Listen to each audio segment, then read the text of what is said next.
तो फैसल रामे साहब ऐसा कोई कानून सिखा रहे हैं आयशा जट को जो कि वो पहले नहीं जानती थी, आज तक उसे किसी वकील ने नहीं बताया। कोई ऐसी कार्रवाई वो बता रहे हैं आयशा जट को कि भाई जो आप रजब भट्ट के खिलाफ जो है डाल सकती हैं। फैसल रामे साहब को लगता है कि जो डकी है वो रजब भट्ट से ज्यादा बेहतर यूट्यूबर एक्ट्रेस हैं, जिन्होंने पहले लंबे बाल रखे हुए थे जो कि इनको बहुत ज्यादा सूट करते थे, फिर उन्हें थोड़े से छोटे करवाए, फिर वो आपको सोशल मीडिया पर रोती हुई नजर आए।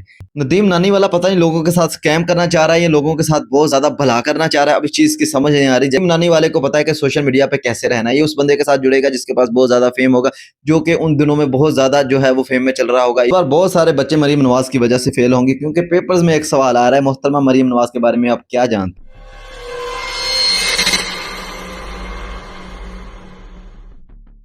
अस्सलाम वालेकुम, welcome back to my channel. जल्दी से चैनल को सब्सक्राइब कर लो। मैं आपके साथ शेयर करूंगा कुछ अपडेट। तो फैसल रामे साहब ऐसा कोई कानून सिखा रहे हैं आयशा जट को जो कि वो पहले नहीं जानती थी, आज तक उसे किसी वकील ने नहीं बताया। कोई ऐसी कार्रवाई वो बता रहे हैं आयशा जट को कि भाई जो आप रजब भट्ट के खिलाफ जो है डाल सकती हैं।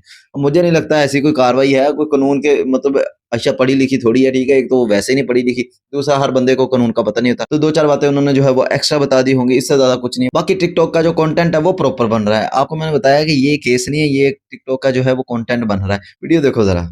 आयशा जट एक बार फिर आज मेरे ऑफिस में आई हैं और उनको कुछ कानूनी लीगल राइट्स के बारे में बताया गया है जो आज तक इससे पहले उन्होंने इस केस में इस्तेमाल नहीं किए थे।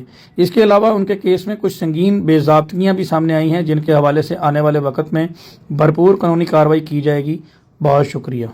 अच्छा जी, फैसल रामे साहब को लगता है कि जो डकी है वो रजब भट्ट से ज्यादा बेहतर यूट्यूबर है। अब ऐसा नहीं है कि वो डकी के वकील हैं इसलिए ऐसा बोल रहे हैं, मुझे लगता है इसलिए ऐसा बोल रहे हैं। खैर आप वीडियो देखें जरा, फिर आप बताइएगा आपको क्या लगता है वो ऐसा क्यों बोल रहे हैं, क्या ये सच है या फिर सिर्फ उनका परसेप्शन है। वीडियो देखो जरा। रजब भट्ट में और डकी भाई में क्या डिफरेंस आपको नजर आता है? वो भी यूट्यूबर है, ये भी यूट्यूबर है, वो भी इन्फ्लुएंसर है, ये भी इन्फ्लुएंसर है, कह लें ये भी टिकटॉकर है, वो भी टिकटॉकर है, दुनिया उसको भी जानती है, दुनिया इसको भी जानती है, दोनों में क्या डिफरेंस है? देखिए ज़मीन आसमान का डिफरेंस है। मेरे ख्याल में मैं अगर बड़ी बात ना करूं 10 रजब भट्ट भी होना तो फिर भी एक डकी भाई नहीं बनता। उसकी वजह ये देखें, तुम में से वो शख्स बेहतर है जो अपने घर वालों के साथ बेहतर है। डकी की अपनी वाइफ के साथ रिलेशनशिप देख लें, कभी उसकी इस तरह की कंट्रोवर्सी नहीं आई, उसके ऊपर केसेस बने और उसके साथ दीवार के साथ खड़ी रही, पूरा डिपार्टमेंट उसने अंदर करवा दिया। बाहर जब आया डकी ने 52 मिनट का व्लॉग किया, उसने कहा मेरी जिंदगी की सबसे बड़ी गलती ये थी कि मैंने अरूप को बाहर नहीं जाने दिया। पाकिस्तान में जैसे ही कोई चीज बहुत ज्यादा वायरल होती है, एक चीज आपको सबसे पहले देखने को मिलती है, वो ये पापड़ है। ये बड़ी स्पीड के साथ सामने आते हैं। पता नहीं कौन इनका जो है वो मास्टर है, इतनी जल्दी प्रिंट निकाल देता है, इतनी जल्दी वो मार्केट में पापड़ ले आता है। इसका जो भी मतलब इसके करता धरता है ना, जो ये पापड़ बनाता है, उस बंदे को सलूट है भाई, आपकी स्पीड को सलूट है, बड़ी जल्दी आप पापड़ निकाल देते हो। शिफा जब्बार पाकिस्तानी एक एक्ट्रेस हैं, जिन्होंने पहले लंबे बाल रखे हुए थे जो कि इनको बहुत ज्यादा सूट करते थे, फिर उन्हें थोड़े से छोटे करवाए, फिर वो आपको सोशल मीडिया पर रोती हुई नजर आए, ठीक है, फिर उन्होंने सत्यानाश कर दिया बालों का। अब इस पे उसकी मम्मी ने उनको क्या कहा है, वीडियो देखो जरा, पहले उनकी बात सुनो जरा। मेरे कमेंट सेक्शन पे सब मुझे गलत गलत बातें कर रहे हैं। मैं जाके मस्जिद बाल कटा के आ जाती हूँ, तो मैं यही कहूंगी कि ना दें गालियां। अब तो मेरे सर पे बाल भी नहीं बचे, मतलब एक और दफा मशीन लगने की देर है, तो बस फिर बड़ा टाइम लगा यार। बॉयज मुझे लगता था खाली नहा नू के निकल आते हैं, उनको कुछ नहीं करना पड़ता, लेकिन नहीं, मुझे ये जल शल लगा के इनको थोड़ा सा करना पड़ा है सेट। और इनकी मम्मा ने इन पे प्राउड फील किया, जैसा कि इन्होंने अपना स्क्रीनशॉट जो है वो आपके साथ शेयर किया है। पता नहीं मम्मा क्यों प्राउड फील कर रही हैं। बाकी थोड़ी सी कसर रह गई है, बाकी अब उस तरह चलना ही रह गया, अब तो मशीन में आएंगे भी नहीं ये जितने जितने हो गए हैं, ठीक है, अब तो उस तरह चलना ही बाकी है। तो बचते खुचते भी कसर उतार दें, ठीक है, लोगों को बताएं कि उम्रा ही करके आए हैं, क्या जरूरत है, इतने भी क्यों रखे हुए हैं आपने सर पे। चलो खैर, उनकी अपनी मर्जी है। लेकिन कैंडोल जो है आपको पता है उसके चेहरे पे कोई बेचारे के बाल नहीं आता, इसका सर और कैंडोल का जो चेहरा है एक बराबर है। कैंडोल ने कहा है कि उससे जो है वो एक ट्विन सिस्टर मिल गई। आपको लगता है कि इन दोनों का फेस मिल रहा है, ठीक है, हाँ कहीं ना कहीं मिल रहा है। बाकी कैंडोल पे भी अल्लाह ही हाफिज है, पाकिस्तान में मर्दों की कमी होती जा रही है। नदीम नानी वाला पता नहीं लोगों के साथ स्कैम करना चाह रहा है या लोगों के साथ बहुत ज्यादा भला करना चाह रहा है, अब इस चीज की समझ नहीं आ रही। जैसे वो अपना स्टोर बनाएगा फिर समझ आएगा कि लोगों के साथ स्कैम हो गया या लोगों का भला हो गया। वैसे मुझे लगता नहीं ये ऐसा कुछ निकालेगा, ये सोशल मीडिया पे रहने के लिए ना ऐसी बहुत ज्यादा छोड़ता रहता है। दीम नानी वाले को पता है कि सोशल मीडिया पे कैसे रहना है, ये उस बंदे के साथ जुड़ेगा जिसके पास बहुत ज्यादा फेम होगा, जो कि उन दिनों में बहुत ज्यादा जो है वो फेम में चल रहा होगा, ये उस बंदे के साथ जुड़ेगा। वो वरना कोई ना कोई ये ऐसी जरूर छोड़ देगा जो कि सोशल मीडिया पे वायरल हो जाए, जो कि सोशल मीडिया पे रहे हर वक्त। तो इस बंदे को सोशल मीडिया पे ना हर वक्त रहना आता है, ये मैं आपको बता दूं। बहरहाल अभी क्या छोड़ रहा है बंदा, वीडियो देखो जरा। नदीम नानी वाला 500 रुपए में आईफोन देने जा रहे हैं। आप लोगों ने ये कैसे हासिल करना है 500 रुपए में? इनसे जानते हैं। भाई कैसे आप ठीक हो? अल्लाह का करम। ये क्या किस तरह का ऐलान कर रहे हैं? पाकिस्तान में जो लोग हैं ना वो जाते हैं बैंकिंग के पास वहाँ पे 40% इंटरेस्ट सूद पे वो अपना फोन उठाते हैं, या वो किसी मार्केट स्टॉल में जाते हैं, वहाँ पे ओप्पो सैमसंग का फजूल सा फोन उठा लेते हैं, वो 70,000 रुपए का पिटी प्रूफ भी नहीं होता। लेकिन पाकिस्तान की हिस्ट्री में पहली बार जाना जो मेरा अपना टेक स्टोर आ रहा है, उसके अंदर 70 Pro Max के तीनों मॉडल होंगे, 256 अपना 512 और 1 टेराबाइट, ठीक है। तो इनिशियल पेमेंट जो है वो 500 से लेकर 1500 रुपए तक होगी, ठीक है। आपने वो 1000 रुपया बढ़ा दिया आपने। नहीं 512 GB वाले की 1000 और 1 TB वाले की 1500, ठीक है। ये आपकी इनिशियल पेमेंट होगी। आप इसको पे करेंगे, आप फोन हासिल करेंगे और जितने का फोन होगा उतनी ही अमाउंट आप 5 सालों में हमें पे करेंगे, और पहली इंस्टॉलमेंट आपकी 3 महीने बाद होगी ये कब स्टार्ट हो रही है?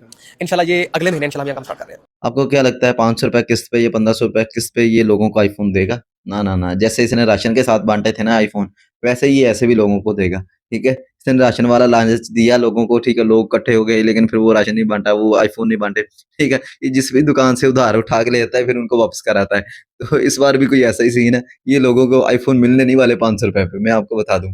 इस बार बहुत सारे बच्चे मरीम नवाज की वजह से फेल होंगे, क्योंकि पेपर्स में एक सवाल आ रहा है, मोहतरमा मरीम नवाज के बारे में आप क्या जानते हैं? आप क्या जानते हैं नीचे कमेंट में जरूर बताइएगा। बाकी कोई बच्चा अगर इस पर जवाब लिखता है, अगर तो वो मरीम नवाज की लिख देता है तारीफें कि मरीम नवाज ने ये सड़क बनवा दी, वो पुल बना दिया, ये ग्रीन लाइन बिछवा दी थी, ठीक है, अगर वो तारीफें लिख देता है और आगे चेकर होता है पीटीआई का, बच्चा हो गया ना फेल। और अगर वो मरीम नवाज की कुछ मतलब जेट ले लिया 11 अरब का, अवाम जो है वो तरक्की की राह पे गामजन कर दी है, ठीक है, 7 बजे बिजली बंद, 8 बजे बाजार बंद, अवाम बंद, ठीक है, ऐसी कोई बातें लिख देता है और उस्ताद निकलता है आगे नून लीग का, बच्चा मर गया ना, फिर हो गया ना फेल। मुझे नहीं लगता कि अपनी परसेप्शन लोगों में चेक करने के लिए, ठीक है, आप कितनी मकबूलियत रखते हैं, पेपर्स में सवाल देने चाहिए। बच्चे मरीम नवाज के बारे में जानते हैं कि नहीं? मरीम नवाज साहिबा, रिक्वेस्ट है आपसे, क्यों बच्चों को फेल करवाना है, ठीक है। या तो फिर उस्ताद सारे अपनी पार्टी के रख लें, या फिर उस्ताद सारे आप पीटीआई के रख लें, ठीक है, फिर आपको पता चल जाएगा। रिसेंटली छोटा भाई बड़ा भाई जमजम इलेक्ट्रॉनिक वाले जो हैं वो रेहान तारी के पॉडकास्ट में गए हैं। अब वहाँ पे जो है आपको पता है कि जब वो दुबई में होते हैं, वो मुख्तलिफ इंडियन एक्टर्स को बुलाते हैं, ठीक है, उनका एक प्रमोशन का तरीका है पैसे वैसे दे के, ठीक है।